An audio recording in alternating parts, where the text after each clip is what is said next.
একজন বোনের অভিযোগ ছিল, কেন আমার কোনো দোয়া কবুল হয় না। প্রচণ্ড অস্থিরতায় ভুগতেন সবসময়। কোনো সাইকোলজিস্ট দেখিয়েও তার কোনো উপকার হতো না। পরে দেখা গেল যে তার মধ্যে আল্লাহকে দোষারোপ করার প্রবণতা প্রকট। উনি সবসময় বলতেন, এটা আল্লাহর কারণে হয়েছে, আল্লাহ আমাকে লাঞ্ছিত করেছেন, আমি আশাহত হয়েছি, আমার সাথে কেন এমন হয়, ইত্যাদি ইত্যাদি। এই অবস্থা দেখে একজন তাকে একবার জিজ্ঞেস করেছিল, তুমি কি একই সাথে প্যাডেল ঘোরানো এবং কড়া ব্রেক কষে একটি সাইকেলকে সামনের দিকে নিয়ে যেতে পারবে? পারবে না। তাহলে তুমি কি করে আল্লাহর প্রতি বিরূপ মনোভাব রেখে তার রহমতের আশা করছো আর ভাবছো যে তোমার দোয়া কবুল হবে? আল্লাহ সুবহানাহু ওয়া তাআলা কি হাদিসে কুদসিতে বলেননি, আমি তার নিকট তেমন যেমনটি আমার বান্দা আমার সম্পর্কে ধারণা করে? রাসূল সাল্লাল্লাহু আলাইহি ওয়াসাল্লাম কি বলে যাননি, তোমাদের কারো দোয়া ততক্ষণ পর্যন্ত কবুল হয় যতক্ষণ না সে তাড়াহুড়ো করে বলে যে আমি দোয়া করেছি কিন্তু আমার দোয়া কবুল হয়নি।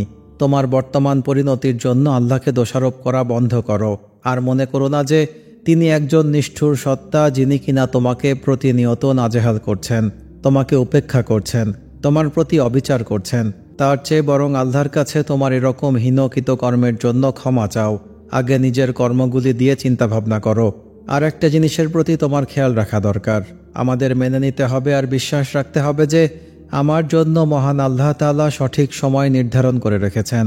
তার হুকুম সেই কাঙ্ক্ষিত সময়ের আগেও আসবে না কিংবা তার পরেও আসবে না। মহান আল্লাহ অনেক কিছু দিয়েও যেমন বান্দার হাকিকত পরীক্ষা করেন, আবার না দিয়েও পরীক্ষা করেন। মহান আল্লাহ তার বান্দাকে এমনভাবে সাহায্য করেন যে বান্দা তা কল্পনাতেও ভাবেনি।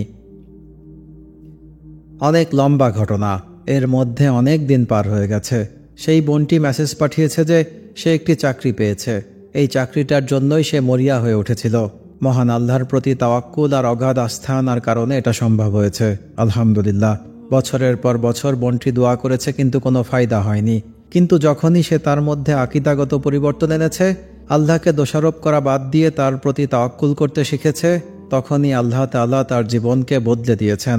বছরের পর বছর সে চাকরি পাচ্ছিল না, অথচ সে এখন চাকরিটি পেয়ে গেছে, আলহামদুলিল্লাহ।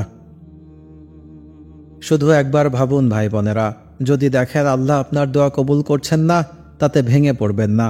আপনার দোয়া অবশ্যই কবুল হবে, হয় এই দুনিয়াতে নয়তো আখিরাতে। কিন্তু যদি আপনি বিরক্তি প্রকাশ করেন বা মনে এই ধারণা রাখেন যে কখন আমার দোয়া কবুল হবে, তাহলে নিজেকে প্রবোধ দিন এই বলে যে আমার দোয়ার ফল আমাকে দিয়ে দেওয়া হবে। আমার দোয়া করা প্রয়োজন ছিল, আমি তা করেছি, আর এখন আল্লাহ তাআলার ওপর তাওয়াক্কুল করছি। আশা করছি তিনি বাকিটুকু করে দিবেন। আল্লাহ আমার জন্য যথেষ্ট, আল্লাহ আমার জন্য অন্তিম আশ্রয়স্থল।